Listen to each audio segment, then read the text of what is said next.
성도 여러분, 밤새 안녕히 주무셨습니까? 또 복된 새날 밝았습니다. 아침 저녁 좀 쌀쌀합니다만, 아래 보름이 너무 낮아서 어제는 또 보름을 너무 높여가지고 소리가 좀 잘못 나와서 죄송합니다. 다시 좀 조절해봤는데 소리가 어떨지 모르겠네요. 215장, 예전서도 354장, 신앙들이 하나 비벼져 나갑니다. 내재 속해주신 주께 215장입니다.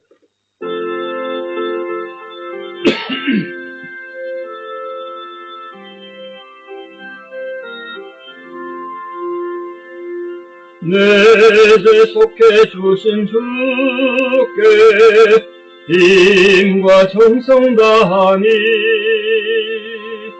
나의 온갖 언행 심사 주를 위한 것일세. 내게 있는 모든 것을 주를 위해 바치리. 내게 있는 모든 것을 주를 위해 바치리. 나의 손과 발을 들여 주의 명령 행하고 오직 주만 바라보며 주만 찬양하겠네. 항상 주를 찬송하며 이 몸 바치오리다. 항상 주를 찬송하며 이 몸 바치오리다. 내가 주를 바라보니 나의 영혼 밝아져. 십자가를 지신 주만 항상 바라봅니다. 십자가를 바라보며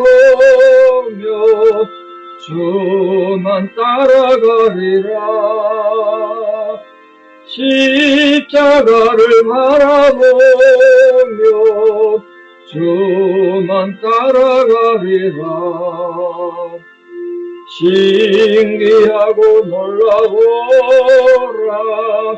영광스런 왕의 왕. 나를 친구 삼아 주사 편히 쉬게 하시네. 주의 날개 보아래 영원한 식 없겠네. 주의 날개 보아래 영원한 식 없겠네.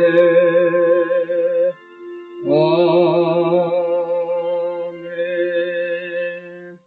주기도문으로 신앙 고백 드리겠습니다. 하늘에 계신 우리 아버지, 아버지의 이름을 거룩하게 하시며 아버지의 나라가 오게 하시며 아버지의 뜻이 하늘에서와 같이 땅에서도 이루어지게 하소서. 오늘 우리에게 일용할 양식을 주시고 우리가 우리에게 잘못한 사람을 용서하여 준 것 같이 우리 죄를 용서하여 주시고 우리를 시험에 빠지지 않게 하시고 악에서 구하소서. 나라와 권능과 영광이 영원히 아버지의 것입니다. 아멘. 2024년 11월 7일 목요일 새벽입니다. 하나님 주신 말씀 누가복음 4장 31절에서 37절입니다. 누가복음 4장 31절에서 37절 공부를 올리겠습니다. 누가복음 4장 31절입니다. 갈릴리의 가버나움 동네에 내려오사 안식일에 가르치시매 그들이 그 가르치심에 놀라니 이는 그 말씀이 권위가 있음이러라. 회당에 더러운 귀신 들린 사람이 있어 크게 소리질러 이르되 아 나사렛 예수여 우리가 당신과 무슨 상관이 있나이까. 우리를 멸하러 왔나이까. 나는 당신이 누구인 줄 아노니 하나님의 거룩한 자니이다. 예수께서 꾸짖어 이르시되 잠잠하고 그 사람에게서 나오라 하시니 귀신이 그 사람을 무리 중에 넘어뜨리고 나오되 그 사람은 상하지 아니한지라. 다 놀라 서로 말하여 이르되 이 어떠한 말씀인고 권위와 능력으로 더러운 귀신을 명하며 나가는도다 하더라. 이에 예수의 소문이 그 근처 사방에 퍼지니라. 아멘. 예, 누가복음 기록에 하면 예수님이 가버나움에서 행한 첫 번째 기적의 내용이 본문에 기록되어 있습니다. 첫 번째 기적이 더러운 귀신 들린 그런 사람을 고치셨다. 그렇게 말씀하시고 있는데, 뭐 의학적인 그런 판단이라기보다는, 물론 누가는 의사입니다만, 영적인 분석에서 이 육체적 병이나 불구가 아니라 정신적으로 귀신 들린 그런 상황인 것 같습니다. 정확히는 알 수는 없습니다만, 근데 여기서 이제 우리가 눈여겨봐야 될 것이 지금이 안식일이고 장소는 회당입니다. 그러니까 뭐 육신적이든 정신적이든 유대인 공동체는 원래 몸에 문제가 있는 사람은 공동체에 못 나옵니다. 지금 안식일 날 쉽게 말하자면 하나님 앞에 예배드려 모였는데 그 공동체에 원래는 못 나오게 돼 있거든요. 근데 귀신 들린 자가 안식일 날 회당에 참여했다는 건 예수님 오셨던 그 당시에 뭐 가버나움뿐만 아니라 유대 전역에 이 영적인 질서가 무너졌다는 걸 보여주는 게 아닌가 이렇게 생각합니다. 그러니까 지금 그들의 가르친 하나님 법률에 하면 이 육신이 정신이 온전하지 못한 사람 하나님 앞에 나와서 함께 예배드리지 못한다. 그들을 그렇게 지켰는데 그것도 못 지키고 그 귀신 들린 사람이 예수님 앞에서만 이렇게 문제 일으켰겠습니까? 그전에는 그 사람들 앞에서 얼마나 문제를 일으켰겠어요. 그래도 꼼짝도 못하고 그냥 그들을 함께 예배드리도록 뒀다는 거예요. 근데 이 귀신에게 예수님이 지금 어떻게 했나 보시죠. 그들이 가르치심이, 예수님의 가르치심에 사람들이 다 놀랐대요. 그 말씀에, 예수님의 설교하신 말씀이 권위가 있었다. 이렇게 말했습니다. 권위가 있었다. 예수님 말씀에 권위가 있었다는 의미가, 이 일반적인 바리새인들이나 사두개인들이나 서기관들과의 가르침이 전혀 다른, 똑같은 어제 봤었던 이사야 말씀 이런 거 읽고 해석하거나 설명하는데 자기들 듣도보도 못한 얘기를 하니까 예수님이 말씀 자체이시고 또 하나님이시니까 전하는 말씀에 특별히 권위가 있었겠죠. 거기에 대해서 사람들이 놀라고 있었다. 그 말씀의 권위에 눌린 거죠. 사실은 말씀의 권위가 가장 중요한 영적 권위 아니겠습니까? 근데 이 해당에 더러운 귀신 들린 사람이 크게 소리 질러서 막 소리쳤다는 거예요. 소리쳤어요. 그 소리 지르는 것에 대해서 예수님께서 뭐라고 지금 말했습니까? 잠잠하고 그 사람에서 나오라. 잠잠하라. 이렇게 지금 귀신을 명령했다. 거기서 나오라고 말하는 단 한마디 말씀으로 귀신을 내쫓았습니다. 예수님께서 주문을 외우거나 다른 권위를 어떻게 끌어대지 않고 말씀 한마디로 그냥 귀신이 저항하지 못하도록 항복시켰다는 거예요. 예수님의 그 권위가 영적 권위가 거기서 오는 거죠. 이런 모습을 통해서 우리가 이 악한 영을 정복하시는 메시아 대신 예수님의 권위를 볼 수가 있죠. 근데 놀랍게도 누가복음에 누가복음, 마태복음, 마가복음 뭐 이렇게 이 귀신에 대한 내용이 많이 나옵니다만 요한복음에는 거의 나오지 않는데 귀신에 대한 말이 가장 많은 성경이 누가복음입니다. 23번이나 귀신이라는 말이 등장하는데요. 마태복음은 10번이고 마가복음은 13번밖에 안 되거든요.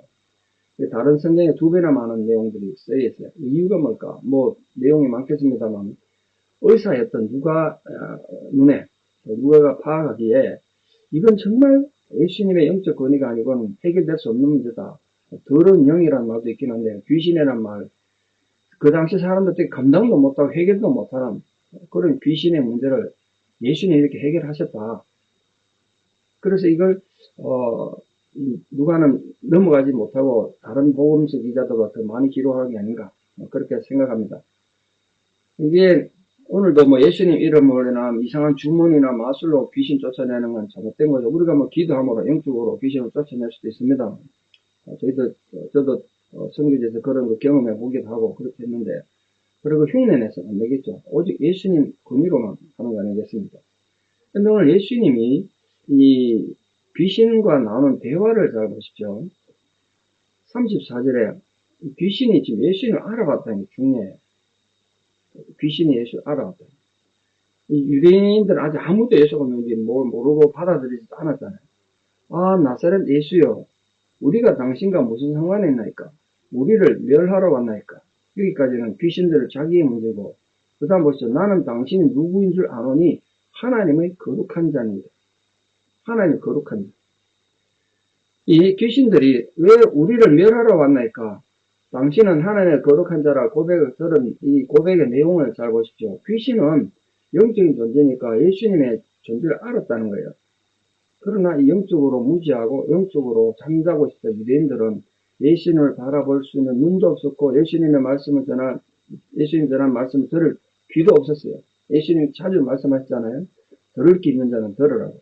유대인들은 들을 귀가 없었던 거죠. 그런데 귀신은 그걸 알아봤어요. 여기 또 중요한 의미가 하나 있죠.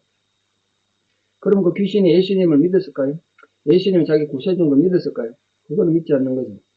아는 것과 믿는 것 차이가 이렇게 중요한. 귀신도 하나님을 알고 예수님이 누군지 알았어요. 그런데 그걸로 끝이었어요. 정말 알았으면 귀신이 예수님 앞에 예수님이 자신의 구중을 고백해야 하겠지만 그렇게 못했습니다.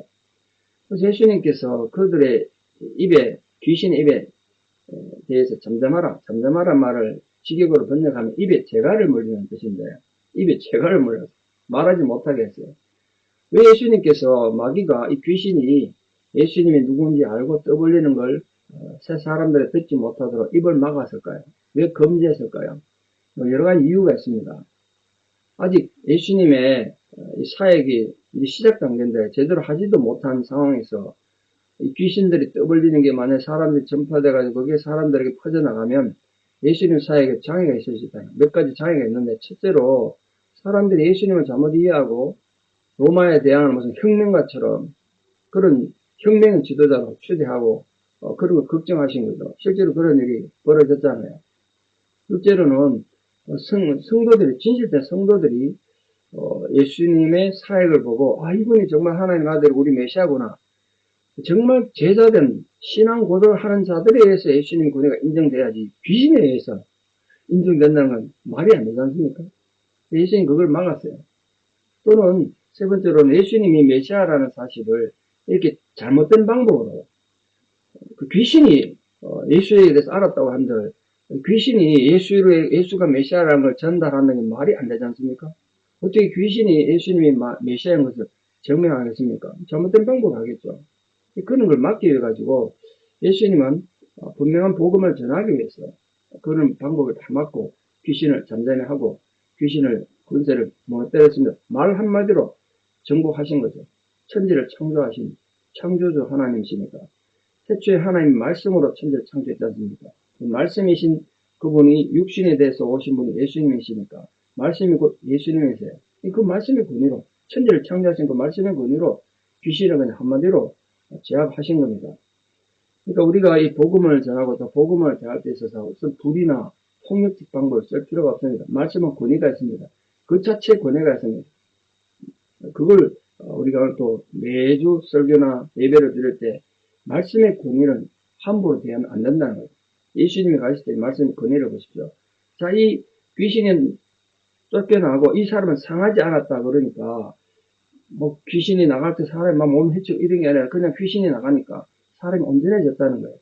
이 정신분열증과 귀신 들림을 분간을 못해가지고 한국교회가 많은 문제를 일으키고 심지어 정신적으로 문제 있는 사람 귀신 내쫓는다고 막 때려가지고 이래가지고 교회에서 사람 죽이고 이런 일들이 뉴스에 가끔 났습니다. 정신분열증을 귀신 들림으로 오해하면 안 되죠. 정신분열증과 귀신 들림에 큰 차이가 하나 있는데요. 이런 귀신 들림은 그 귀신이 나가는 순간 사람이 즉각적으로 온전해집니다. 그러나 정신적으로 문제가 있는 사람은 그렇게 될 수 없어요. 시간이 많이 걸려요.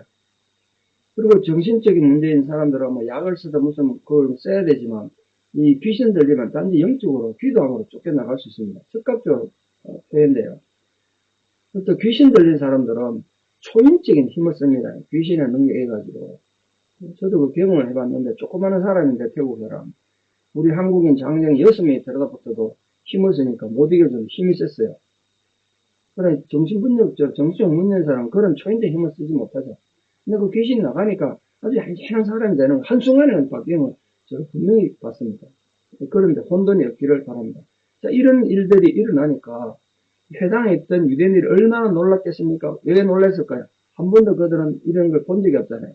또 이런 걸 이해도 못했습니다. 귀신을 말씀의 능력으로 쫓아낸다는 걸 생각도 못했다고요.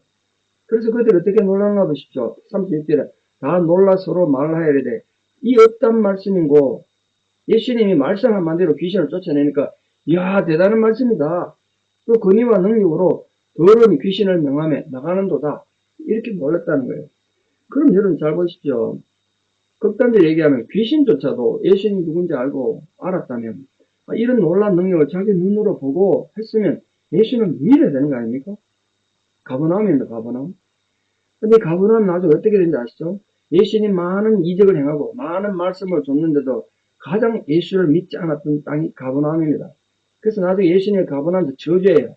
화이스진적 가버나움아, 너희에게 행했던 기적과 너희에게 행했던 말씀을 저 시돈에 바알 우상 숭배지 거기 가서 전했다라면 그 시돈 사람들 바알 우상 숭배자들도 벌써 회개하고 하나님 믿었을 것이다. 이 가버나움 사람들이 안 믿었다는 거 이렇게 이적을 행하는데도. 그러니까 여러분 정말 믿음이라는 건 사람이 이렇게 인식이 잘못되면 갖기가 힘든 거예요. 겸손하지 않으면 신앙 갖기가 정말 힘들어요. 오늘 우리가 마찬가지입니다. 마음을 낮추고 겸손하지 않으면 눈앞에서 이런 기적이 벌어져도 이런 놀라운 일이 벌어지고 말씀의 능력이 있어도 안 받아들이는 거예요. 안 믿어요. 그게 지금 이 가버나움 사람들의 한계였습니다. 그러나 어쨌든 이 소문이 점점 퍼져나갔겠죠. 그래서 예수님의 권위는 더 가지게 됐습니다. 오늘 말씀 핵심은 이겁니다. 귀신이 쫓겨나고 이런 건 둘째치고, 그럼 우리는 그 말씀에 대해서 어떤 자세를 가지는가? 말씀에 대해서 우리는 어떤 신앙 고백을 하는가? 우리 성도님들 말씀의 권위에 올바로 순종하고 잘 반응하셔서 그 말씀이 우리 삶에 구체적 영향을 주고 그 말씀의 의미를 잘 깨달아서 겸손하고도 순종하는 그런 성도들로 오늘 하루도 의미 있게 살아가서 하나님의 기쁨이 되는 성도들 다 되시기를 진심으로 축복합니다. 기도드리겠습니다. 아버지 하나님 은혜를 감사합니다. 오늘 우리 말씀을 통하여 예수님께서 가버나움에서 처음으로 이적을 행하신 것을 우리가 보았습니다. 말씀 한마디로 귀신 들린 자를 제압하시고 또 귀신을 쫓아내시고 그의 육신이 온전케 되게 하셨습니다. 오늘도 동일한 하나님의 말씀은 권위를 가지고 우리 가운데 역사하는 줄 믿습니다. 우리가 말씀을 그저 이론으로 아는 자가 아니고 그저 외우는 자가 아니라 그 말씀의 권위를 알고 그 말씀의 권위에 순종함으로써 오늘도 우리 마음에는 온갖 악한 것들, 온갖 귀신적인 것들을 제어하고 물리침으로써 우리도 말씀의 권위에 순종하여 그 말씀의 권위를 통하여 예수 그리스도를 올바로 믿고 신앙 고백하는 저희들 되기를 간절히 소망합니다. 우리 삶이 참 힘들고 고달파도 어떤 상황 가운데서도 주 예수로 인하여 믿음으로 승리하는 저희들 되게 도와주시옵소서. 미국의 대통령 선거가 끝났습니다. 아무 후유증 없이 잘 평안을 유지할 수 있도록 도와주시고 분열된 나라가 우리 새로 대통령 된 분들에 의해서 잘 화합되고 이 나라가 화합하고 화평할 수 있도록 우리 은혜를 더하여 주시옵소서. 이제는 우리 주 예수 그리스도의 은혜와 하나님 아버지의 만극하신 사랑과 성령님의 위로 교통 역사하심이 오늘도 주의 말씀의 권위에 순종하여 말씀의 사람으로 살아가길 결단하는 성도님들의 위대한 신앙의 고백 위에 우리 사랑하는 모든 자녀들 삶 위에 지금도 여러 가지 슬픔과 고통당한 질병 중에 투병 중의 성도님들 또 사랑 가족을 예이고 또 장례를 준비하는 슬픔을 당한 유족들 신앙의 고백 위에 이제부터 영원토록 함께 하시옵기를 간절히 축원합니다. 아멘. 오늘 하루도 믿음으로 승리하시고 내일 뵙겠습니다. 감사합니다.